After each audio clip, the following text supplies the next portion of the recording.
இன்றைக்கு வினாத்தாள்கள் கசிந்திருப்பதை தர்மேந்திர பிரதான் இந்திய ஒன்றிய அமைச்சர் ஒப்புக்கொண்டிருக்கிறார், ஒப்புதல் வாக்குமூலம் தந்திருக்கிறார். சிபிஐ விசாரணை நடத்துகிறது என்று சொல்லி இருக்கிறார். இது முதல் முறை அல்ல, ஏற்கனவே பல முறை இந்த குற்றச்சாட்டுகள் இருந்தன. 2024 இது தொடர்பான ஒரு விசாரணை நடக்க ஆணையிட்டார்கள், விசாரணை நடத்துவதற்கு ஆணையிட்டார்கள். தமிழ்நாடு அரசு நீட் தேர்வு தொடர்பாக A.K. ராஜன் நீதியரசர் தலைமையில் ஒரு குழுவும் அமைத்தது.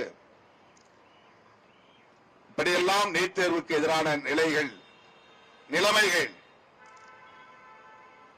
போய்கொண்டிருக்கிற நிலையில்தான் இன்றைக்கு திராவிடர் கழகத்தின் தலைமையில் இந்த ஆர்ப்பாட்டம் ஒருங்கிணைக்கப்பட்டிருக்கிறது.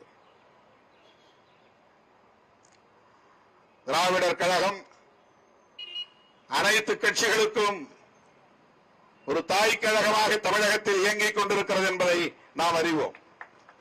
திராவிட இயக்கங்களுக்கு மட்டுமின்றி அனைத்து கட்சிகளுக்கும் வழிகாட்டக்கூடிய ஒரு இயக்கம் என்பதில் யாருக்கும் மாற்று கருத்து இல்லை.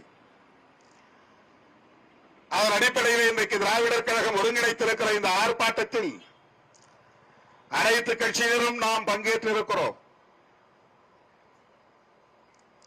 இந்திய ஒன்றிய அரசுக்கு எச்சரிக்கையுடன் கூடிய வேண்டுகோளை விடுத்திருக்கிறோம், கண்டனத்துடன் கூடிய வேண்டுகோளை வைத்திருக்கிறோம்.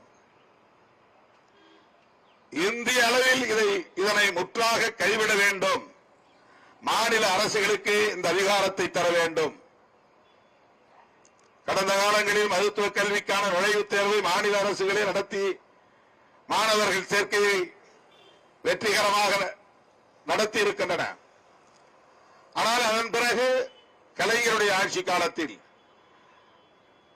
தொழிற்கல்விக்கான நுழைவுத் தேர்வையும் ரத்து செய்கிற சட்டம் கொண்டு வந்தார்கள். 12ஆம் வகுப்பு மதிப்பெண்களின் அடிப்படையிலேயே மாணவர் சேர்க்கையை நடத்திக் கொள்ளலாம் என்கிற ஒரு சூழலை தமிழ்நாட்டில் திமுக அரசு உருவாக்கியது. ஆக அதனையே பின்பற்ற வேண்டும். புதிதாக ஆட்சி பொறுப்பேற்றிருக்கிற தமிழக அரசும் அதை பின்பற்ற வேண்டும் என்கிற வேண்டுகோளை விடுதலை சிறுத்தைகள் கட்சியின் சார்பிலே நான் வைக்க கடமைப்பட்டிருக்கிறேன்.